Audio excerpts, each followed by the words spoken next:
Corey Sparkles here for Slap News, and I am with Slap for Cash. How you doing, my man? I'm good. I'm good. Awesome, man. It's not the lazy Hawaiian, but it is Dayne Viernes, your opponent, Power Slap number 2. How excited are you to finally get up there at the table in Power Slap? I'm ready to go. Awesome, my man. We sat down with you right after Power Slap number 1, and you showed us a ton of love. We appreciate that. You and your son, and your family came to join us. Greatly appreciated. Finally getting you here. It's been a long journey for you. I know you were in boxing. You were focusing on all that stuff. But what does it mean to you to finally put pen to paper, have Frank and Dana sitting beside you, shaking your hand to make this a reality? I knew it would happen. It was just a matter of time. I spoke, like I told you last interview, I spoke to Frank already before they even started filming the show. And we were excited to go on then before they shot what was it? Like, what was it called? It wasn't Contender Series. It was something else. Road to the title. Yeah. Before they shot the TV show, I was gonna be a coach and compete against the other coach at the end of the show, and something happened with that. Whatever, it didn't go through. So I was a little bummed out. I'm not gonna lie. Like, I was really excited to be a part of this back then, and when that didn't happen, I was a little upset, but at the same time, I have so much other stuff going on. So even if that didn't work out, I had so much other things I was working on. So it really didn't matter, dude. But yeah, there was definitely a part of me that wanted to be there from the beginning and be the first coach, Yeah. So that Yeah. upset me. I mean, you are going to be the first super heavy in Power Yeah. Slap. What does that Yeah. mean to you? I mean, I'm happy to be here. I'm happy to be a part of it. Promotion and production's a little bit different than what I'm used to. But it's gonna be a good time. I don't get to enjoy any of this as far as like training for stuff and the boxing stuff and getting right, getting strong, getting mentally and physical fit. I never get to enjoy it, but it puts me in check as a person, as a man, and it puts me back on track to get back in shape. Like when I have a designated time to do something, my body starts getting in motion. But when I don't have nothing scheduled, I kind of just start drifting off, dude. For sure. For sure. You talked about the production being a little bit different than what you're used to. Is it is it a bigger limelight for you, or what do you mean by that comment? I've been used to the limelight for a while now. I've got billions of views, not millions, billions, all across the internet. So I've been used to the limelight, but like when I was doing that kind of stuff and those kind of videos, I was it's kind of like my own production. And now it's working with in the boxing matches also, like when I would be a part of the boxing matches, it was more or less like, okay, I post a flyer and I'll be ready to fight on this date. Well, this is kind of this is more professional. So, they got to get the photo shoots in and all the physicals and all the blood work. So it's a lot more running around, and it's through the Nevada State Commission. So when you're dealing with that, they just want to make sure everything is okay with you. And it's just a lot more things that I have to do because I'm just used to training. Like any of the fights that I've ever done, I just would train, bro. And all I had to worry about as a fighter was training. And with just being under the commission, they have to do what they have to do to make sure things are right. So it's just a little bit more running around. Totally. In terms of your opponent. Obviously it wasn't the lazy Hawaiian that you want, but is his brother just as good? Uh, I mean, we'll find out, but there's a big size difference. Big size difference. They do look a lot alike, but Mm-hmm. um, you know, the Hawaiian's crazy Hawaiian's brother is he's a lot smaller and less muscular. You could tell at one time the crazy Hawaiian did some kind of lifting, or he's just built a lot different than his brother. Not as wide, not as strong. So there's Mm-hmm. definitely a difference. Yeah.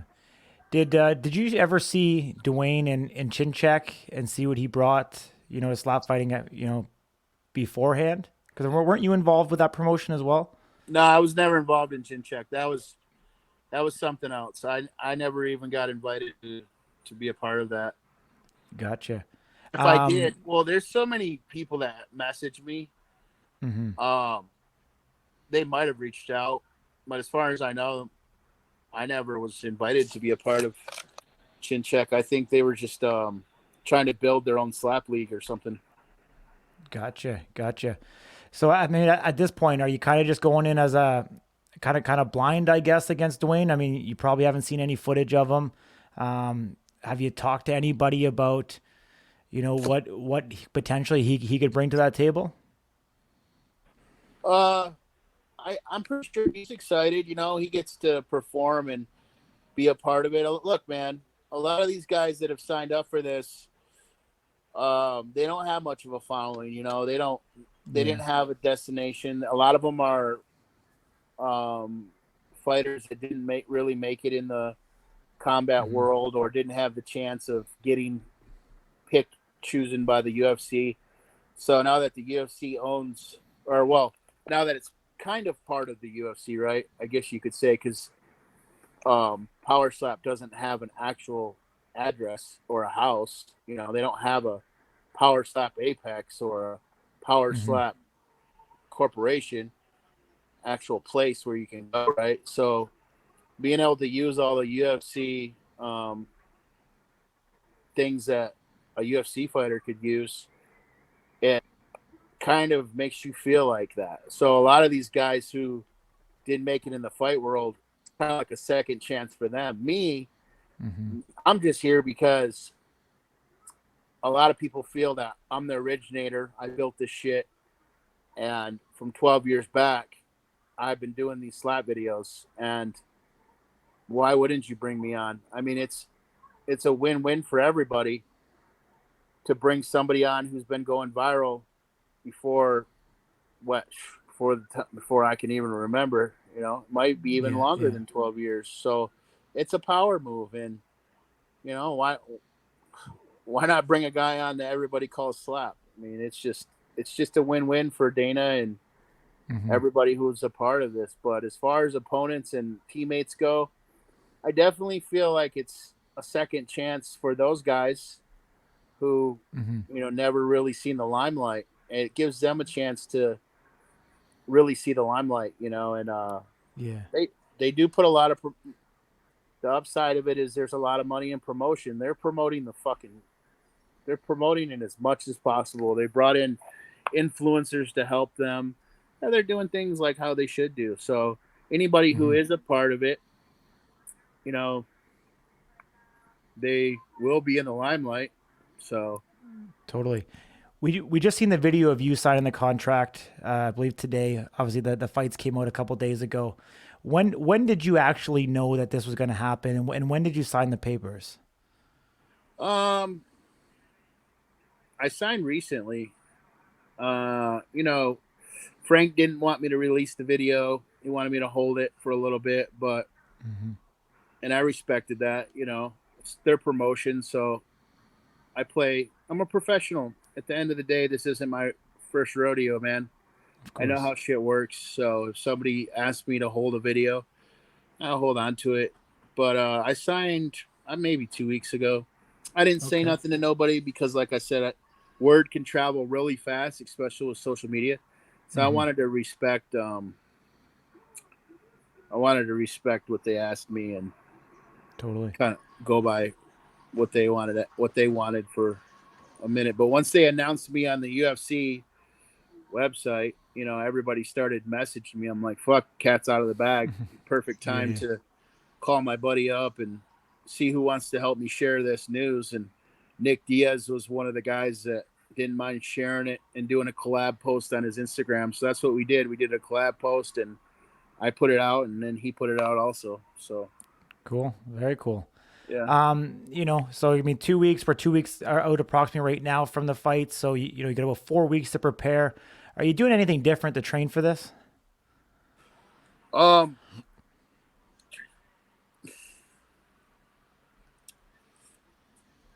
I just feel like I could go in there and win. I don't really feel like I have to do anything out of the ordinary. The only thing I've really been doing is getting in better shape and losing weight just Mm-hmm. so I can look better for the production and look better for wherever this video winds up going. You know, I've been trying to work on myself and my physical appearance a little bit better, you know. Mm-hmm.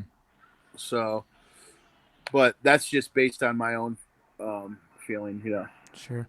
Where you know, do you want me? Do you want me to ask you where you're sitting around weight wise right now? Um, yeah, I'm probably like 420 right now. Okay. Okay. Awesome, man. That's great. Um, in terms of you know the production, the limelight. Obviously, you had a video with Nina. You know, you were there at the training facility. Did they let you hit the bag? And if so, what was your human force rating? They actually did. Um, so she asked me not to go. Frank's assistant, or I don't remember. I'm really bad with names, dude. Oh, Frank has good. an assistant. If you said her name, I would know it. But she Erica? asked Erica. Yeah, sorry about that, man. I'm horrible with names. If I don't know you personally, like on a daily basis, I'll fucking forget. But yeah, Erica asked me not to hit that bag, the slap cube, as hard as I could. So while she was up there, me and Nina were doing a video together, and she wanted to get a somewhat of a score. So I Mm-hmm. hit it probably about 60%. I was there with my manager. I was say 50, 60% half speed because Erica was really, somebody got hurt hitting something, like hitting the Okay. slap cube Yeah, yeah. or hitting something. Something happened to one of the fighters, and they were really kind of keen on me listening to them and not hitting, but I had to do something. So I hit it around half speed, 60%. I scored a 50,000. Oh, crazy, crazy. And Could I you have was like, broke the record? what's the record? I think Brian was it Brian Shaw, I think was 68 and I believe 63 or 68,000. I seen that video he did, and I seen it said 52,000. Was it 52? Yeah. I thought it was in the 60s for some reason. If it's the one where it went on that they shared on their thing on their power slap, he hit a 49 and then he hit a 50 something. Yeah. Interesting. Okay, I okay. didn't even know Interesting. what that score meant. I honestly was like, "Oh, this ain't shit," because I don't know what the numbers mean. Yeah, yeah, And yeah. somebody was like, "The records around there," and then I hit up Frank and I'm like, "Look, man, I want to go back and I want to get an official record on video." Yeah, yeah, yeah. Because I feel like me being the strongest, hardest slapper, I feel like that would, you know, set I'm here, motherfuckers. I'm fucking here, you know. And I want that. I want to be a dominant person. I don't want anybody thinking like, oh, this dude with all these followers, that's the only reason why they went. No, they went and picked me up because I'm a fucking knockout artist, bro. That's why they Mm-hmm. went and Yeah, got yeah, me. yeah. Let's not forget about the videos and why they went viral because I was KOing people in the street, not just on fucking not just like some production. No, dude, I've KO'd over 60 people with an open hand slap. So let's not fucking Totally. forget. Before I had followers, I was doing that shit. So Absolutely, man. Yeah, yeah, for sure. I mean, you're definitely the OG back to I don't know when was it? 08, yeah, 2010 kind of sounds thing. it was definitely around '08. Yeah. You know, me Very, and very cool. yeah. You being local in Vegas, previously the fighters were only given 2 tickets to Power Slap. Is that going to be a problem for you? Are they giving you some extra love to be able to bring your friends and family out? We ain't gone there yet, but they got their rules and I got mine. And I'll tell you what, if I storm the Apex with a fucking group of fat guys, what are they going to say? I Oh, mean, that's hilarious, man. it is what it is, bro. I've already got people hitting me up, and I was trying to keep it low key because this has happened with my boxing matches. As soon as people find out I'm fighting, fuck, dude, I don't. I have to literally just get away from the phones because a lot of people feel entitled because I'm not a mean person. Like, despite what people think about and seeing about all the videos, I'm a nice guy, and I'm a professional, and I've met a lot of people, and a lot of people feel entitled, to getting something. So I don't. If you are watching this, don't ask me. Just find a way to get in there, or just watch it on Rumble, man. It's free and it's live. Totally, man. Totally. They I need to write me definitely. a per diem for that. I feel, man. I'm up here in Vancouver, Canada, and the UFC's coming here in June, and I've probably been hit up by about 50 people asking if I can get them tickets to UFC, and I'm like, hey, I'm showing up working, so I'll be in the Yeah, media room most of the time working. I don't get to sit there and just enjoy the fights. But are you planning to bunker down in the fighter hotel, or do you want to kind of stay by yourself in your own house leading into fight week? man. They told me straight up, and I'm not going to announce the casino or nothing, and Yeah. I'm not going to throw no hate at anybody else who's traveling and staying at that shithole. But I Hmm. told them straight up, I'm staying at my 7-bedroom house with my pool in the back. I like my house. Yeah. I got a nice size fucking bedroom. Uh, you know, I'm staying here where I feel Awesome. comfortable. Yeah. So, this is my fucking city, and I'm gonna stay here with my son and enjoy my time. I live 10 minutes from the Apex, and when it's time to do what I gotta go do, I'm gonna fucking have my driver pick me up. I got a driver. I'm Yeah, gonna I do know fucking that. I'm gonna tell him to take my fat ass to the Apex. And I'm gonna go in there and I'm gonna knock out this motherfucker. And I'm gonna tell my driver to pull back around and I'm gonna jump back in. I'm gonna hit Taco Bell on the way home and fucking play some video games with my son. Awesome, man. Awesome. I mean, absolute pleasure, dude. I'm going to be down there in Vegas. We're flying in the Sunday before Power Slap. Hopefully we'll see you there at the press conference. I'm sure it'll be fireworks. I think if you watch back the first press conference that they did leading to Power Slap, there was enough fireworks. With you there, I know that's all going to change. So looking forward to it, my man. Yeah, I mean it even got a little bit pushy up in up at the Apex when I was there with Crazy Hawaiian.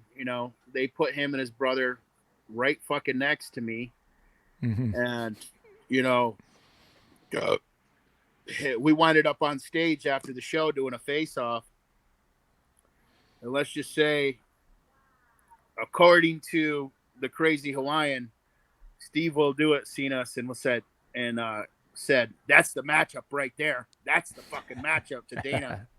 And, sure enough people got in their ear asking why the fuck I ain't a part of this. I know that's what happened because, I'm not brought into anything until they absolutely need it. So when I was in Dana's office signing that contract with him, one of the things Frank said was, yeah, Slap was there. He was at Power Slap 1. And Dana goes, I know. I seen him, man. So Dana's seen us, man. And Dana, being the person he is and built the UFC from nothing to worth billions of dollars, he can get a pretty good idea of what's going to fucking sell, dude. And I'll tell Totally. you what, anything I'm a part of is going to sell. And I'm going to do my best to get this thing going and, try to have a little bit of fun. But I'm glad to be here, man. And, I didn't mind I have 4 or 5 people asking for interviews, and I didn't mind doing something with Slap News because you guys were there before, I even got signed. So I was like, man, these are good guys. I want to let them have the news first. Awesome, man. I appreciate you, dude. Well, hey, one thing, you got to take a slap. I gotta take a slap from you. Half speed, bro. Half speed. It won't be that bad. Maybe I'll take it from your son. How's that? let him have some fun. Right? Yeah. All right, man. Oh, good. Much love, buddy. Appreciate you. Hey, you tell that guy Crazy Wine. You tell him, say, hey, man, fuck you, motherfucker. I will for sure, buddy. All right, man. Okay, take care. See you soon. Okay. All right. See ya.